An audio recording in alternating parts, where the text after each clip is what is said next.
Welcome to the Why Not podcast with me, Chrissy Hawkins.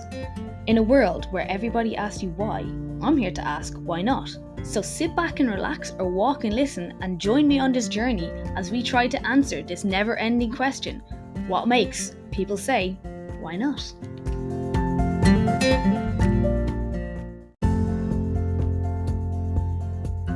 Hi guys, welcome back to Why Not. So today I have an interview with Andrew Neeson. So me and Andrew actually used to work back together in the same gym in FlyFit when I first started as a PT, but he is working up in Belfast now and he lives up there. So we actually didn't have an exact plan of where we're going to, but we ended up kind of more talking about like the psychological parts of training, like where it's not just eat less, move more. And we also talked about, say, some of the similarities and differences he sees between men and women, because while he predominantly works with men now, he kind of has worked with a lot of women in the past as well. So I think this is really interesting, and we really talked about like different effects that social media has had on people, how people handle things differently, and how there's a lot more to training than just the basics. Well, there is. The basics are the best. But anyway, guys, enjoy this episode.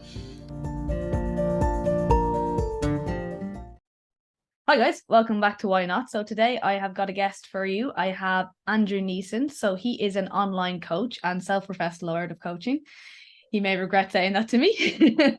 So welcome to the podcast, Andrew. How are you? Welcome. Thank you very much for that of an introduction. I do now regret saying that to you. Andrew, do you want to tell everyone a little bit about yourself? Yeah, so I've been coaching now for close to about 10 years. Initially started off as a sports therapist, opening up an injury clinic in Belfast. And then over the years, became more interested obviously in the coaching element to it, and being able to see how we can actually really positively impact around rehab from a sports performance point of view, rather than just being very clinical about it. And then that obviously led more into coaching. So ended up working down in Dublin with yourself, and I just got more into coaching around being able to develop people, being able to see how they can change in terms of their confidence, how they feel about themselves, and also really working on that nutrition point of view, where I started doing precision nutrition level 1. And I think that's kind of born out of being really overweight myself back when I was younger and struggling with weight pretty much up to my, I would say, early 20s, of just doing stupid stuff to try and lose weight. The things that everybody does: cut out carbs, cut out crap, cut out sweets and crisps and all of that. And that just led me to always being going up and down in terms of weight, diet, and never really being happy. So I think I've always had that interest around training and rehab, but obviously then bringing back to my own roots a little bit of what I actually saw was obviously an area of insecurity for me, and then trying to tap into that a little bit, of being able to help people with those same insecurities, but also being able to work in that rehab field at the same time. Yeah, it's interesting you say that about going through the like cutting out carbs and stuff like that, because I suppose it's something you don't hear so much about men doing. Like, you know, you hear women doing every diet under the book, but it's kind of rare that you hear that with lads, isn't it? 100%. Yeah, you very rarely hear it with guys, and I don't know why that is. Like, I'll freely admit that there's times that I've spoken to friends and who are also coaches that have gone through sort of similar paths to much greater extent than I. Like, there's a guy that I know who is actually recovering. Well, not recovering, but he was anorexic, and I just did to lose weight. Like, I just did everything that I needed to lose weight, or that I thought that I needed to. Like, I grew up in a household where there wasn't a great understanding around food. At one stage, I think one stage when I was about 14, I was wearing like double XL t-shirts. Like, I've got a great photograph of me in a Mighty Ducks t-shirt, where it literally looks as if I'm wearing my dad's clothes, and I'm about 8, and I'm not. I'm about 14 to 16. And I just did all of the wrong things of just, right, I'm not eating, starving myself, starting to get to a point even where, I was taking pride in when I actually did lose weight, when I was a little bit older, I started to take pride in trying to go under what was a healthy weight instead of being able to maintain a weight, and didn't really grasp that concept at all. And even like thinking about it's only recently that I actually sort of figured this out of like I would have definitely verged into sort of bulimic episodes where I would have eaten stuff that I shouldn't have eaten or perceived that I shouldn't have eaten, and being the key point of that. And that was it. Go and make yourself sick. Okay, I feel better now. I'm not as bad a person or as an individual for eating that, and now get on with the rest of your life and the rest of your day, and just all of the things that really don't lead to, I suppose, a long-term health, both physically and also really significantly there, but you don't realize at the times mentally of what you're creating is like that dogma around, oh, what do I eat? How do I do this? I need to be purging myself. I need to be reducing all of this. And it's only in the last, really since that PN precision nutrition qualification, that's where like I started to get more understanding around it, and started to be able to put in an awful lot more practice of practice isn't the right word, but realize that some of the behaviors that I developed obviously weren't beneficial. Now I'd understood that before, but hadn't really grasped it fully, but also then started to realize some of the behaviors that I had developed at the time and some of the habits were key to being able to maintain a normal relationship with food and a normal relationship with weight and managing that. Yeah, no, I understand. Yeah, like I think I've done a lot of the starving and binging stuff as well myself as a kid. The only reason I ever made myself sick is because I couldn't stand getting sick. So, so like it probably saved me in a sense. But I say as a kid, like even as I started as a PT, like didn't know any of the stuff. You'd still like, oh, going away, you want to cook carbs and all these mad things, or feel like you have to show that you're eating the perfect stuff all the time because you're a personal trainer. You don't do anything like that. When that's like just as unhealthy. Yeah, 100%. I think, and that's one of the things with PT, I suppose, that's where the industry could improve a little bit, is that realistically, what we know around nutrition when we finish up, when you get qualified is level 3, it's really not worth what it's printed on. It doesn't really give you any great degree of ability to help people, and certainly there's not even any great understanding behind the psychology around what's going on with individuals who are in that place, and I think that's something that needs to be improved. But yeah, I think we just all tend to get into that position where it's like, right, what do we do? And we do feel that pressure of presenting to the world that perfect image. Like, I like to look back now on some of the things I would have done, oh geez, even 6 years ago, and going like, Jesus, I would never have done that. I would never do that now. What the hell was I thinking? And then you kind of remind yourself of going, actually, at least I'm looking back on that from hindsight and going, that was ridiculous. I would never do that now. And it means that I've learned, but there's still an awful lot of people that I would, that still look back, and you hear, because you overhear still in the industry, you overhear like recommendations or chat generally on the gym floor from PTs, and you're like, are you genuinely actually giving that recommendation to someone? And that's not from a place of judgment, because by God, I've been there. I look back, as I say, and go, I've made those recommendations, which I think it's such an important area for any facet of life, I suppose, is being able to look back and realize that there are changes there. But like, you still look at some of the things that you would still see, and I still use this with the guys that I work with, is my Fitness Pal. And the reality with my Fitness Pal is that actually all that my Fitness Pal is really useful for is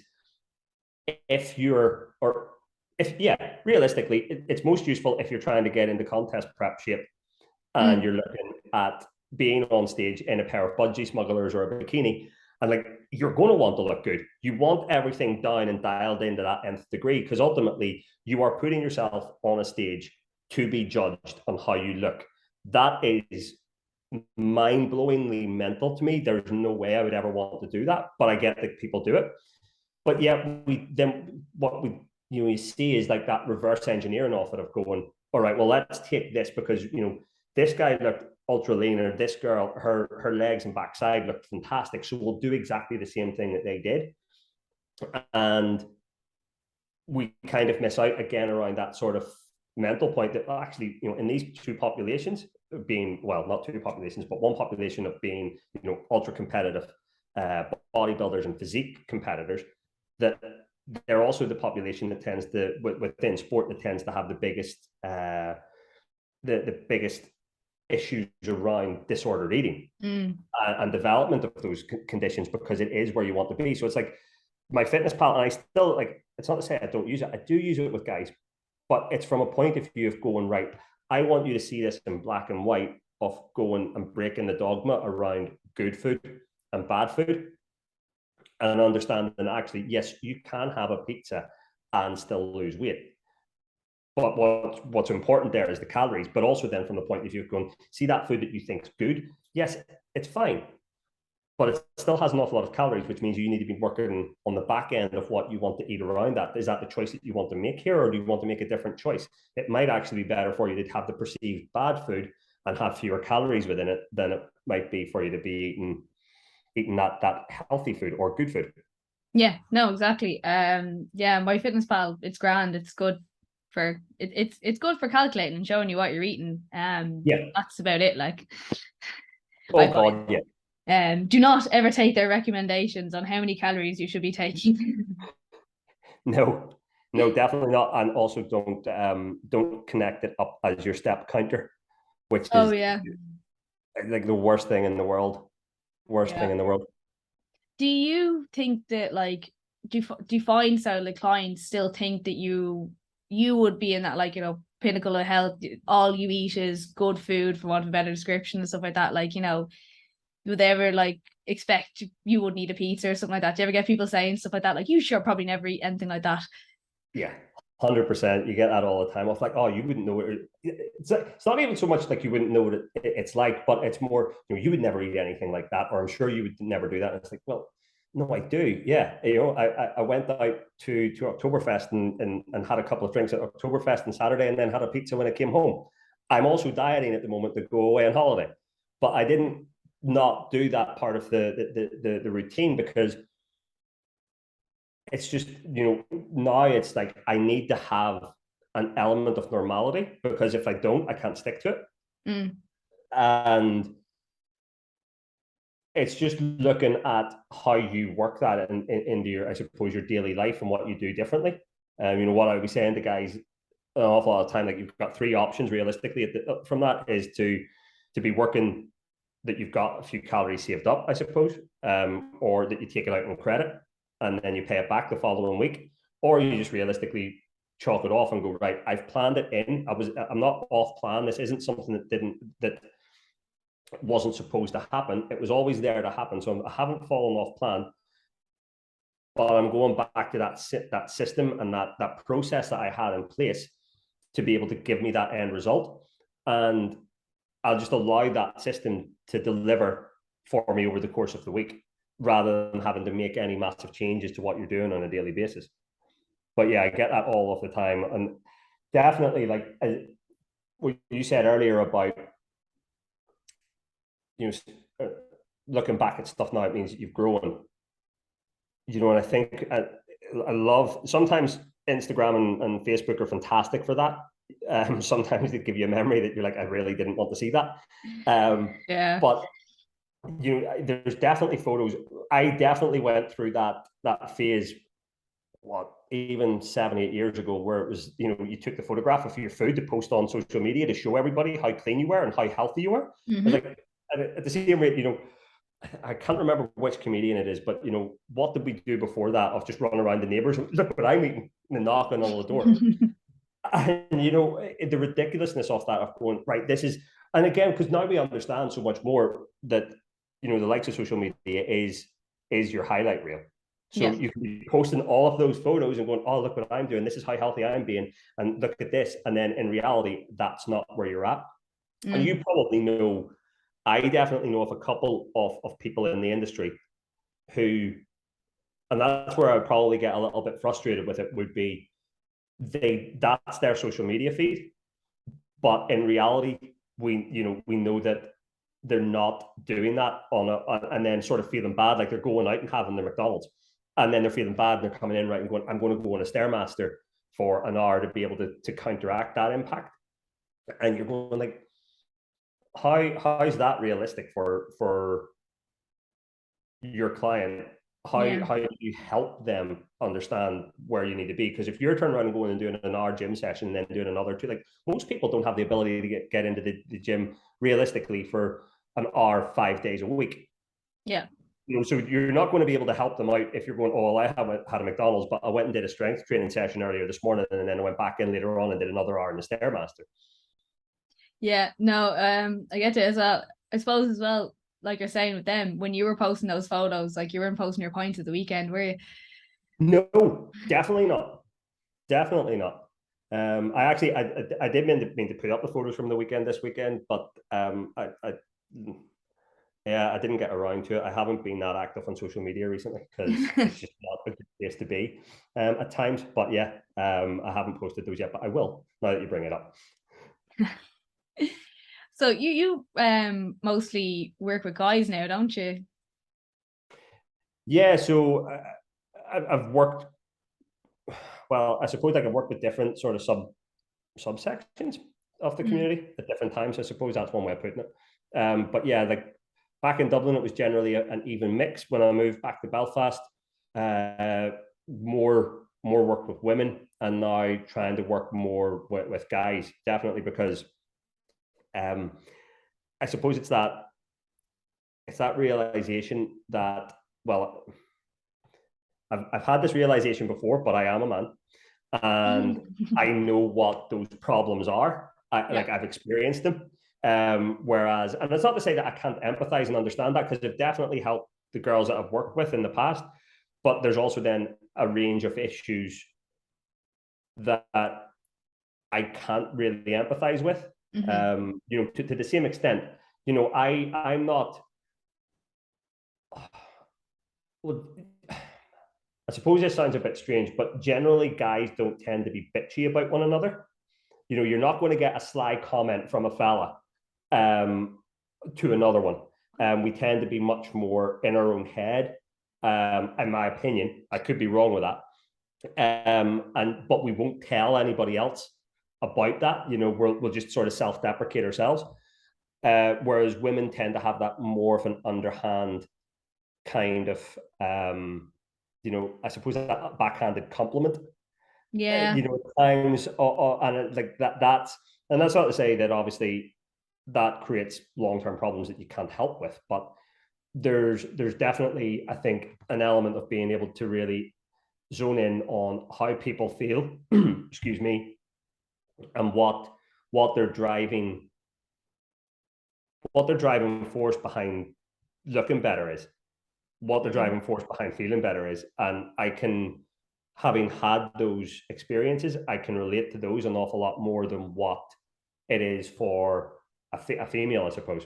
That's my opinion on it. I could be wrong. I kind of get what you mean. No, to be fair, right? I will say this: men can be just as bitchy as women, but they will bitch about each other. But you won't get like the backhanded compliments. You don't really get that from lads. Lads won't say it to your face, or they will bluntly. It's one or the other. They'll bitch about you, or they'll bluntly say it to you. Whereas a girl will throw that little, oh, you're looking great today in that dress. Yeah. So yeah. Yeah, that's it. I suppose it's like you're going to get one thing with lads that they'll either say it behind your back or they'll full on smack you in the face with it. Whereas, and sometimes like in a almost jokey, jovial, playful sort of way at times. Whereas there is that, I think, at times with women, it tends to be that sort of you slip the jab without actually, expecting that it's coming at times. And I Yeah, think there's that's, there's a tonal inflection. isn't it? Yeah, Yeah, yeah. It's the ability to read that. yeah. I know I have no problem admitting that. I've probably done it in my time. Um, So have I, actually, to be fair. I think this is why I don't hang out with women. Um, do you find though, like, say when it comes to certain how they handle training, how they handle like relationship with food, is it similar or do you see much differences in that? Yeah, I think in training, um, yeah, I suppose actually, funnily with training, when you ask that, that's a class question.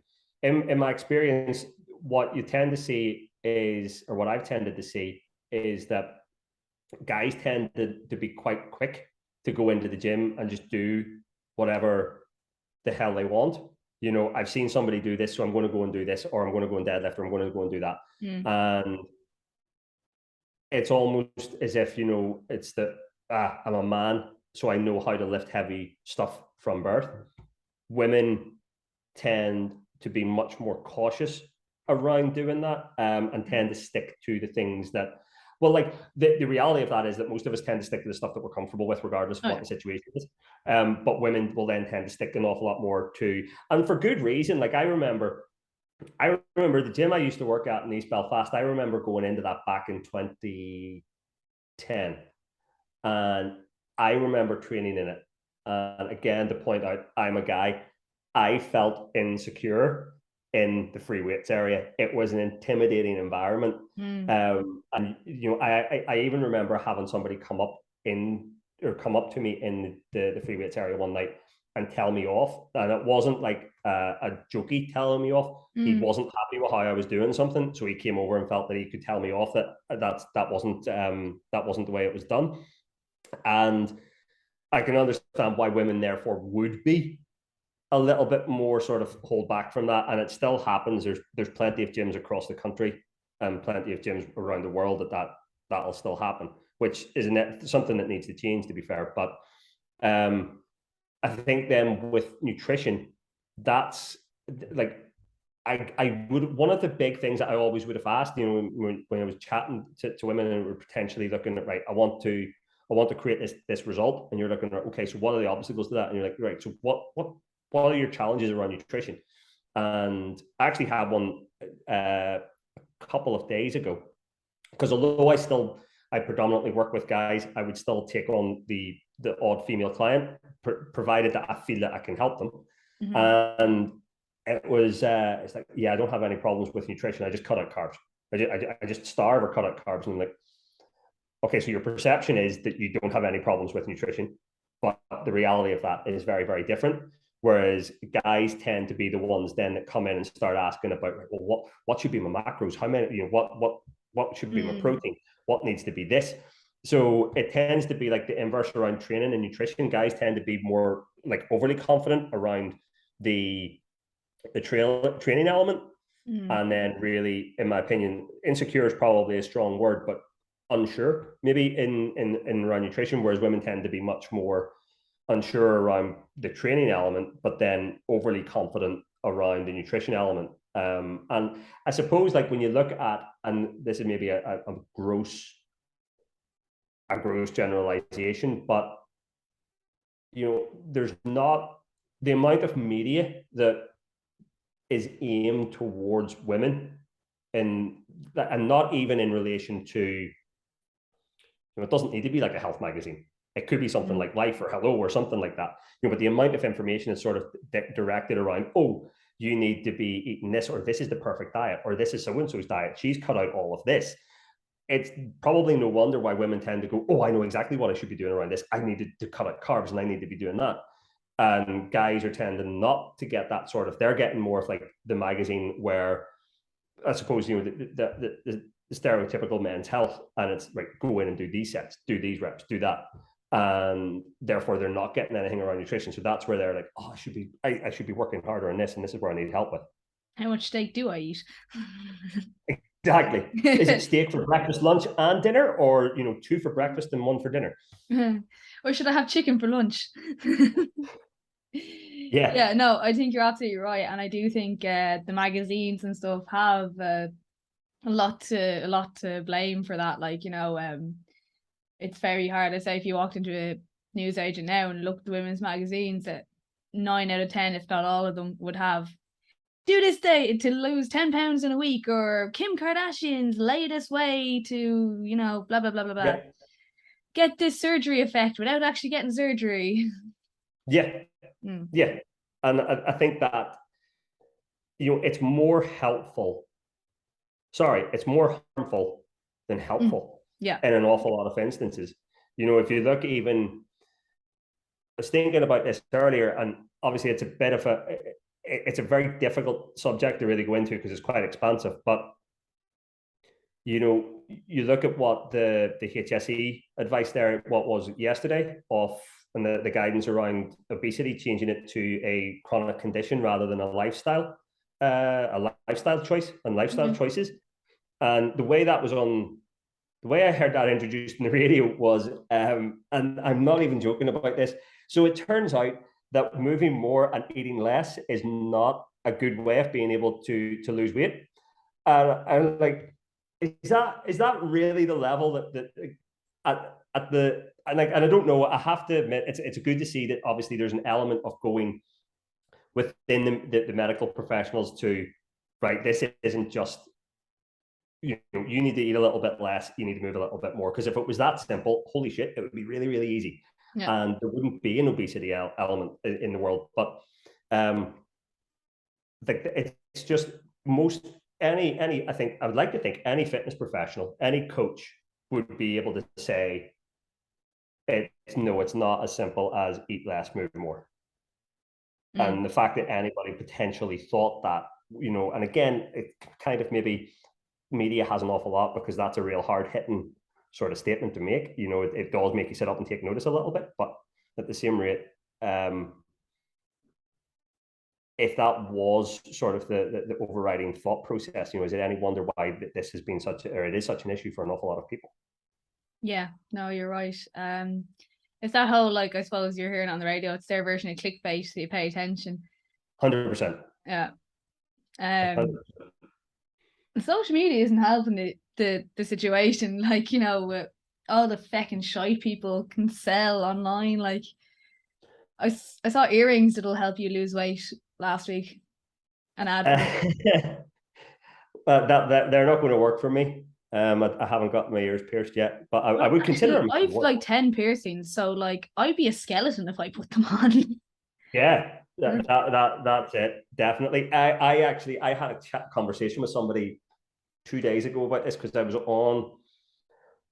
I love YouTube for various different things, but my two favorite adverts at the moment are get ripped in 90 days with this Navy SEAL's amazing a device that he's invented, and without dieting or going to the gym. And I don't know, you're probably too young, but do you remember Slender Tone? Oh yeah. Yeah. You're not that young. See, I was throwing you a compliment there, and you should have gone, yes. Yes, I don't remember those at all. I'm only a few years younger than you, I do believe. See, it's got to the stage now though where I'm training people that are, I remember that would have been sort of 12 when I was at uni, and I'm looking at them going, right, you're the same age as me, and then I say, do you remember this? And they're like, no, I've got no idea what you're talking about. But yeah, my two favorite ones at the moment are effectively a Slender Tone, and it shows this guy on a time work video on YouTube just getting progressively leaner with this Slender Tone on his abs, and then two bands around his biceps. Or the one that I saw yesterday, which was brilliant, was I had to turn it off because it was actually a 15-minute advert, and I don't have time to watch it. But the gist of it was, lie flat on your back and drink ice cold water, and it showed how it was going to help you drop body fat. So yeah, definitely social media and the amount of stuff that you see just really muddies the waters, doesn't it? I do really enjoy the fact that, because obviously I don't know, Google's bots or whoever's bots there, they are definitely a little bit special, because some of the stuff I get sent, I'm like, I get ads for gyms and stuff like that, and I'm like, this is literally my job. But like, because of that, I get these stupid things every so often. So then, like that, I get drawn into watching one of these ads and just being like, people aren't actually buying this, are they? Yeah. That's a terrifying thing, isn't it? You know, that somebody is, well, it's not, I suppose it's not terrifying to that extent of when you understand, and you'll get this as well, but like when you're in a place that you just absolutely hate how you look, when you look in the mirror and you're like, fuck, I would do absolutely anything to get rid of this. Yeah. And like there's definitely an element of behavioral issue around that, or behavior, not issue, but modification. Because, you know, for some people going to the gym, well, there's various reasons why maybe going to the gym isn't useful. But at the same rate, there's also people who have gone to the gym, who have had trainers, who've had people coach them, and they haven't got a result that they wanted. And you know, you're still left in that position where I want to change. So, you know, I suppose it's terrifying that people buy it, but it's then sort of understandable in a way of going, you've tried everything else, and you're like, geez, what else have I got? My only concern would be if that's what your first port of call is, of going, buying that, let me try it, let's see what happens with it, and you know, and not do everything else, or not do the first thing of going, right, let's get to the gym, let's see if we can increase our overall activity, let's see if we can start modifying some of our behaviors around what we're eating and how we're eating, and do all of that. And I think, like, you know, well, you do know in this, obviously, because we both love rugby, but one of the reasons why the All Blacks have definitely been the best team in the world for the last number of years is they just do the basics really, really well. And it sets the platform to be able to do all of the fancy stuff after that. And it's kind of, when it comes down to nutrition, when it comes down to exercise, it's lock in the basics for 90% of people. If you do those basics, that will deliver the result that you want. You don't need to make it any harder than that. So lock that in. And then if you decide that you have, you know, because most of us do, we're all fairly goal orientated, adjust the goal once you've hit it. Then you can consider, right, do I need to change? Do I need to add anything more on top of those basics? Or would it just be a tweak of those that'll deliver that next step for me, or that next step? Yeah. Yeah, you're absolutely right. Like the basics, but of course, you know, that's not sexy. So nobody wants to do the basics. It doesn't sell, no. No. No. I try to say that all the time. Like, you know, the stuff I do when I'm training, they are the basic. I squat, I deadlift, I like pull-ups because they're really hard, you know, stuff like that. You know, I'm not doing a burpee finished off by a flip and then running 6 miles right after that, you know. It's all this dull stuff, and you keep doing it repetitively, and then eventually you get to where you want to be. Yeah, 100%. And I think that's actually cool. That's what you said there. Like, I was thinking about this recently, and for, you know, most people when they want to lose weight and they're in that place, they tend to look, again, social media has an awful lot to answer for in this, and other you know, media outlets, I suppose, as well. But you tend to look at people and sort of put them in a pinnacle of how they look. You know, there's somebody in the gym and you oh God, that, you know, and they must be doing X, Y, and Z to be able to get to there. And I think, you know, one of the things that I have thought about in terms of my own sort of understanding around weight loss is that person, the person who's never had to lose weight, or the person who has lost weight and is successful at that weight loss and looks, you know, not to say that they look good or that, you know, they're happy with how they look. Again, it's so subjective as to whether or not they look good or not. And they've developed a set of behaviors, or they had that taught to them or ingrained naturally. Like the person that's never needed to lose weight has learned that throughout life, and they just do that innately. And the person that has lost weight has learned and had to teach themselves those behaviors innately, or, you know, so that they're now innate. And it's that doing it repetitively and consistently, and you just keep it going. But that starts to move you up the ladder, and that's where you want to get to it, where you're not thinking about it that much any longer, that it's just, this is innate, this is how it works. And the only way that you get that is by doing the reps effectively. And I don't mean that obviously in terms of the bench press, but just doing it repetitively. Yeah. Like that could be going for a walk 3 days a week. Like that could get you to where you want to be, and just doing that. Yeah. Like, it's raining, you put a jacket on, you still do because it's part of what you do. Like 100%, and if your goal is outside of that, then, and you want to go to the gym, cool, then you use that. It could be, it's one of those things of, I suppose, and this is a bit strange one, but, it could be what people have definitely said to me, and what you've definitely heard it as well, Chrissy, is like, oh, I don't have motivation. Well, the reason why you don't have motivation is because you're trying to do stuff that you don't like doing. Yeah.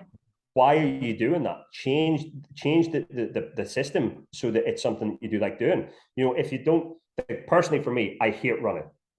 I do it because I see a value in it. What was that? I also hate running. Yeah. I've got a great running t-shirt from Nike that says running sucks. And I like to wear it regularly.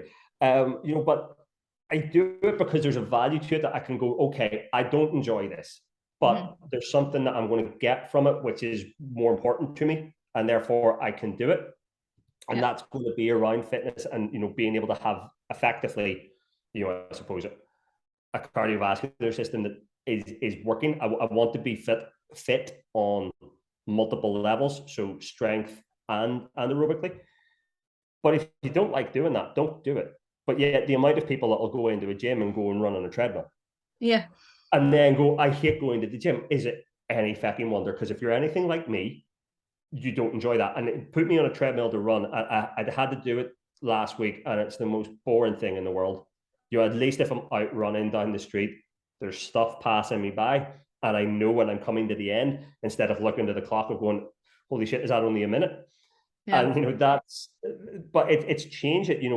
Go for a walk, go to the gym, lift weights, find something that challenges, find something that actually that motivates you to go and do. And it could be pushing yourself, within, as you mentioned there about, selecting pull-ups because they're hard. There's that end goal, there's that end payoff of being able to achieve that and stand and look at yourself and go, I made that happen. That's cool. Or it could be go and join a triathlon club and go and do it that way, but stop picking the things that you don't necessarily like doing. Yeah, no, I get you as well. Like I'm the same with running. I don't like running. I was doing it because I was doing a half marathon. I done a half marathon, and since half marathon's over, I haven't been arsed running. But I ran up until about September, I think. I was trying to do twice a week, and now I'm like, you know what? I've had enough of it for the moment. So will I still do some cardio? Yes. I'm horse riding, but I'm always horse riding, so I don't really count that. And now I'm doing a bit I'm trying to do maybe twice a week on the bike or do some ski on the ski because I'm and I just changed it because I don't want to run, so I'm not going to run for a while. Simple as I still get it in, I just have to do something different. Do something differently, yeah, exactly. Like even, I, as I said earlier, I'm going away on holiday, so I'm dieting currently. Yesterday was a relatively, I had to sit on a coaching call for about 4 hours yesterday, and I was then working in the physio clinic that night that I was working, and it's like I've got nothing done. I've got my lifting session done, and I've got a walk with the dog, and I've been stationary for the rest of the day. So it's just like, let me just take the dog out for another walk. Yeah. Or get an extra little bit of activity in, and people sort of discount how that's a big thing, I suppose. And you asked that question earlier, which, in relation to male, female, what's the sort of similarities or differences between them? And I think that's one area that both really fall down on, is this perception of, I need to go to the gym because the gym's the best place to lose weight.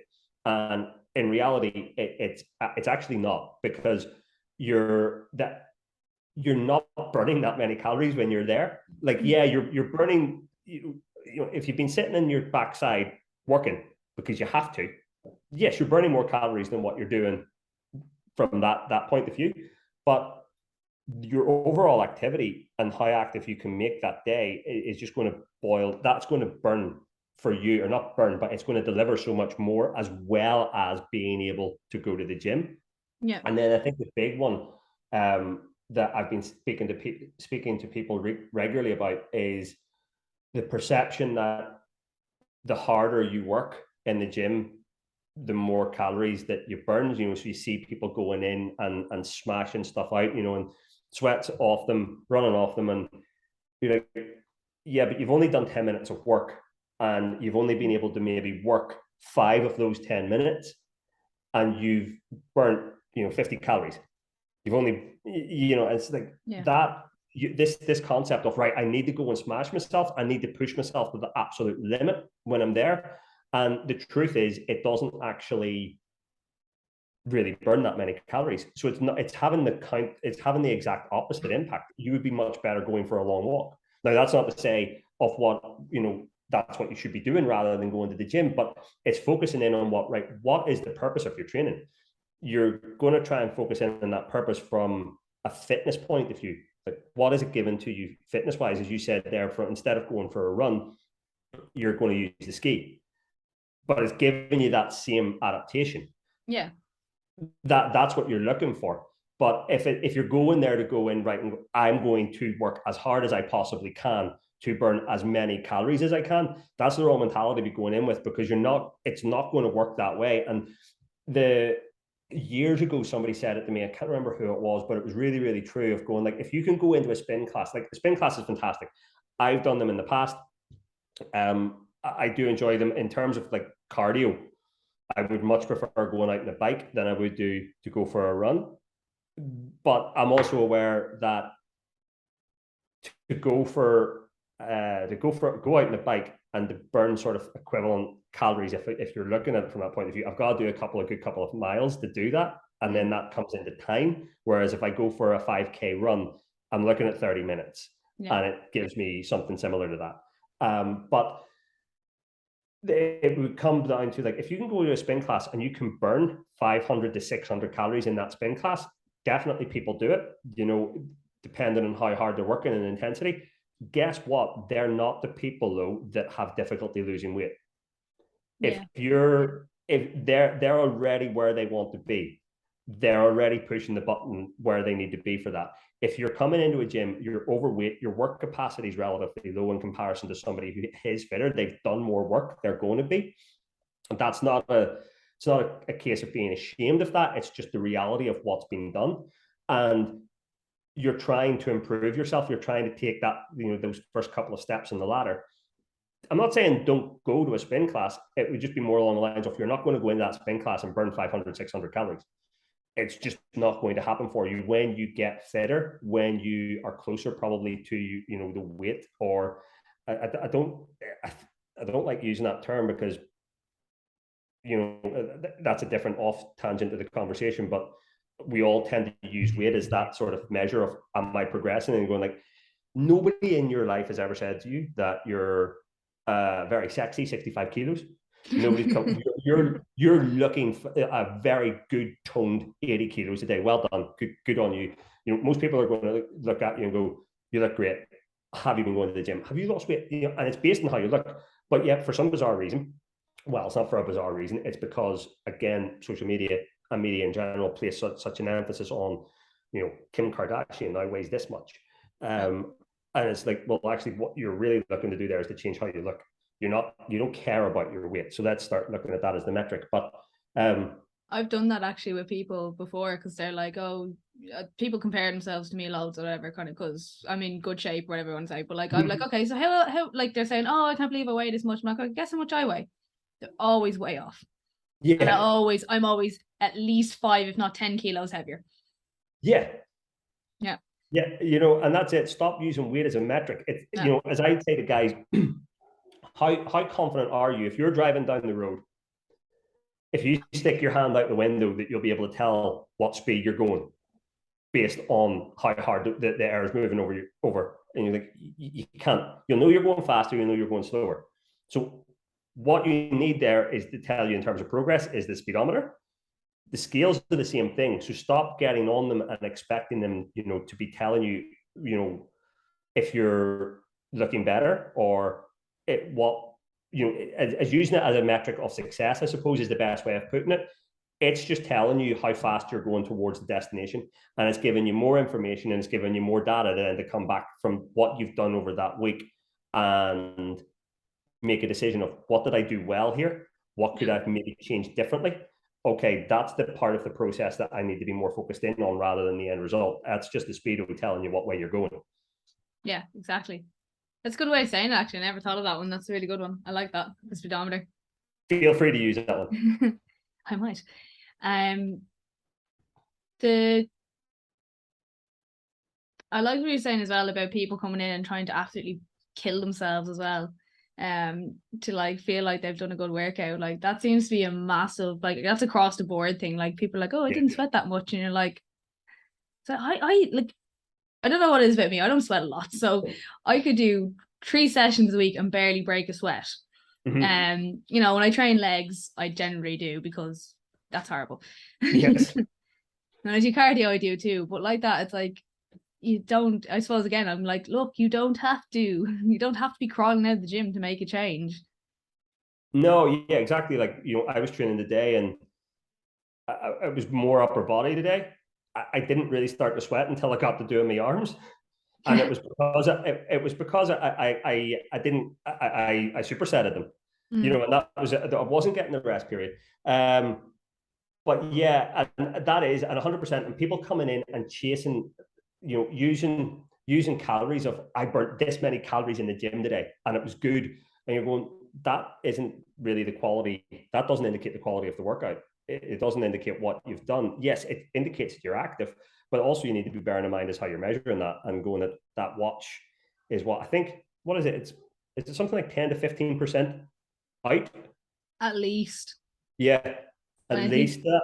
I think Apple Watch was the one that was the closest, but even then, it's like, it's at least 10 to 15, if not 20%. Yeah, off what you need it to be, and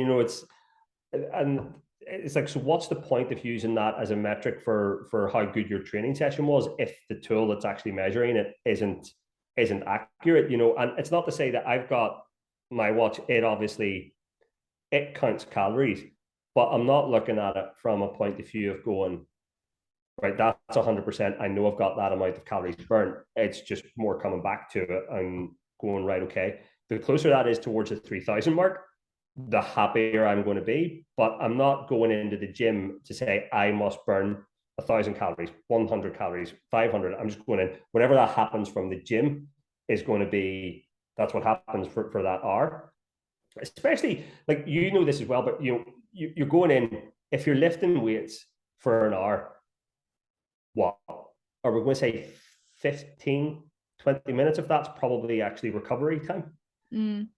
If you're doing, what, say 5, maybe 15, 20 minutes is a bit long, but you're literally doing your recovery, and the watch is still counting that you're exercising for that hour. And so that's well off. So what I'm looking to do with the rest of that is just, how active have I been? What have I been doing? Have I been walking? Have I been doing this? What way am I making that up to try and get there, rather than going into the gym and going, it must be this many calories. If I don't burn this many calories, it's not a good session. Yeah. And you're going, it's that, again, look at your fitness, excuse me, look at your gym training as a way of being able to improve fitness. What is it that you want? Do you want to be stronger? Do you want to be more aerobically fit? Do you want to actually just look, toned and have a shape and a definition? Okay, cool. Let's pick exercises that are going to target those specific adaptations that you want, and let's put a plan together. But that isn't going to be a case of you being really sweaty all of the time doing it. It can certainly feel great because you get a massive endorphin rush at the end of it, from that pushing through. But that doesn't mean that you should be walking out. Because that's another one, like the amount of times that I've spoken, again, it's across the board of, I need to be walking out of the gym crippled, or just about walking out of the gym crippled, because the session was that hard and it challenged me that much. And it's going, well, if that's what you wanted, you didn't even need to come to the gym. You could have stayed at home and done 100 burpees. Yeah.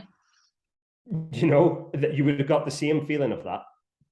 You haven't really progressed that. And again, that's, I, I think that's, and it's not to smash social media or the industry as a whole, but like that's something that's definitely come through, because there used to be that whole no pain, no gain thing, and that's now sort of referred to as old school. I haven't Yeah. seen too many people use it recently, but you would still like see videos put up of, and it's definitely women more so than I've seen it of guys recently anyway, of their coach has worked their legs to the point where they can't walk properly as they're leaving the gym. And you're like, what was the point of that? What was the point of that training session, to literally make your client look like Bambi? Or was it to actually help them get more tone? Was it to help them lose weight? Because I guarantee if they're having difficulty walking out of the gym right now, they're not going to be able to walk for probably 2 to 3 days properly. As a result of that, they're not going to be burning that many calories because they're going to be sitting on their backside because it's sore to do anything else. And therefore, it's just been completely detrimental. It's had the exact opposite impact. If they've come to you and said, I want to tone up, lose weight, and be happy with what I see in the mirror, that entire session has been to the exact opposite outcome of what they've come to you for. That's a really good point. Yeah. Cause like, it's not like, as we're saying, we're talking about these, like, it's not what's in the gym, it's everything about it. Like, cause the gym is 45 minutes. So, 45 minutes, maybe an hour. So that's great. And then the next 3 days, you can't get off the couch. You're probably going to eat some extra like calories because you feel sorry for yourself and sore. Yeah. I would. But yeah, that's really true. I think that kind of covers most of what I wanted to talk to you about. We kind of went off on our really cool, like, we kind of went more into the psychological stuff of everything as opposed to just eat less, move more. Yes. But there is one question I always ask people at the end of the podcast, and I wanted to ask you that. So, Andrew, what is the best advice you've ever been given? Best advice. That's a You can, hard you one. can, you can pick three if you want, because I always get like people are like, hmm. Do you know what? Actually, no, I'll pick one. And genuinely, the best advice is no, sorry, I'll do two. So, number one is, when it comes to measuring success, and I'm going to have to paraphrase this because I can't really put it or sum it up too well. But I think for an awful lot of us, regardless of what it is, whether it's going to be weight loss, whether it's going to be job, whatever it might be, personal life, we tend to look at making stuff. We get to choose what success is. We get to choose what the rules are. Nobody else gets to choose that for us. But what we tend to do is to pick really, this is a bit harsh, but stupid markers, stupid indicators of success that make it hard for us to succeed, but then make it easy for us to fail. So choose successful indicators that make it easy for you to win. That builds momentum. That allows you to increase in confidence, and that allows you to continue to progress with everything else that you're doing, rather than choosing markers that indicate success based on how you, or that make it hard for you to succeed. So I suppose, from that point of view, it would be choosing weight and what the scales tell you as to whether or not you're succeeding at weight loss or looking better. And as I say to guys, you actually, and none of us do, none of us have the ability to make the scales drop. If we could, we would just do it. In the same way that I can make this cup come off the table, I can make that happen. I can't make it happen without actually physically moving the cup. And that's the same with weight loss. What you do have the ability to do, though, is to control the process that influences weight loss each week, and that's where you get to make your choices over. So what if, rather than being successful at losing weight, wasn't whether or not the scales were moving up and down, and it was, what was successful was the ability to control and influence the process, making the decisions when you need to make the decisions. That then becomes much easier for you to actually, God, I did really well this week. And that builds on it, rather than going, I've done everything that I needed to do, but the scales have gone up. And that's so deflating. And then I think the other bit kind of rolls into that is,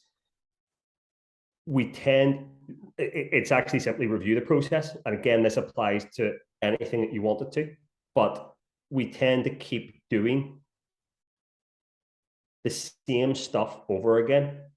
without ever reviewing what the impact of it is. So we end up just adding more to it. And we're going like 100 miles an hour to nowhere and not seeing any progress that we'll want to. And that's how we burn out. That's when we lose motivation, because we're going, holy shit, I've got so much to do and I'm doing all of this on top of it. I've also got a life. I've got potentially got a family. I've got, I either have a partner or I would like to have a partner, which means I need to be doing things to obtain a partner or to keep my partner happy. And, it's right, well, what's the easiest thing to drop out of that equation? And it's like, all right, well, I'll just drop everything else because it's not giving me what I want. So review it and then pick out, okay, well, I could have done this differently. That didn't quite work that way for me, and change it and make sure that then review it the following week, whatever it is, whether it's going to be, within work, whether it's going to be fat loss, whether it's going to be, your relationship with your partner. Review what you're doing and then change it for the following week and see if you get a better result. And then you're starting to do effectively, you're going to be able to trim. This is a really bad expression, but you're going to be able to trim the fat, so to speak, and do less, but get a more positive outcome. So you're not working as hard, but getting more results. Yeah, no, I like that as well. And also, if you feel like you're not doing well, if you review it, you might be able to see what actually has been working and you haven't noticed because you're not at your end goal yet. 100%. Yeah. And if you're not reviewing something, how do you know that you're progressing? And again, you kind of get lost in that element of, I suppose, the gap, of this is where I am, this is where I want to be. Holy shit, there's still this big distance to go between. And, you then go, what's the point of trying? And then, but it's only when you review and you go, yes, but I started back here. I started much further away and I'm actually halfway toward it. Yes, there's a good bit to go, but I've got halfway, and you only know that by coming back and reviewing it. Yeah, exactly. It's really, really good point. Before you go as well, Andrew, where can everybody find you? Yeah, so probably the two easiest places are on Facebook and Instagram. And if you just type in Andrew Neeson Coaching, and it will come up. And brilliant. And as ever, guys, you can find me on Instagram, and it is Christy H Fitness. I also have the horse stuff, which you'll probably see me more active on. It's on Instagram and TikTok. It's at Strong in the Saddle _ on Instagram, and without the underscore on TikTok. And then my website as well is www.chrissyhawkins.com. So I just want to say thanks again for joining us today, Andrew. No, thank you very much. I really enjoyed it. Brilliant. I really do appreciate everybody who listens to this podcast. So if you please could help me with the algorithm and leave a review on Apple Podcasts or Spotify. And even, if you want to reach out and suggest topics for me, I'd be delighted to hear from you. Drop me a DM on Instagram or TikTok. And thanks again for listening.